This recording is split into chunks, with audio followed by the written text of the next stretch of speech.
Good morning po sa inyong lahat, mga ginigulong na panood po ng aking vlog. Andito po ako sa bayan po ng Talugtog. Saan nandito ba yung property?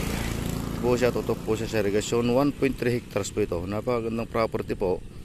At tutok na tutok po siya sa highway po. Talugtog, Muñoz Road po ito. Ayan po siya. 1.3 hectares po ito. Ang frontage po niya is more or less 80 meters po. Ito po, napakaganda pong tayo nito ng gasoline station, subdivide lot. More or less 3 to 4 kilometers lamang po sa bayan po ng Talugtog. Ito po siya. Ayan po, 1.3 hectares po ito.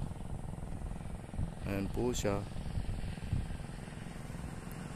Tutok na tutok po. Napakaganda po itong gawing residential po.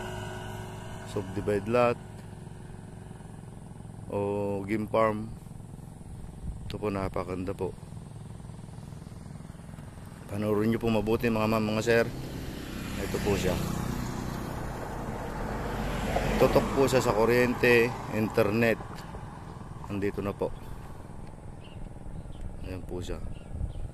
Okay, panoorin nyo na lang po sa aking YouTube channel, Kuya Freddy Lat Vlog po. Maraming salamat po, and God bless po mga ma'am, mga sir.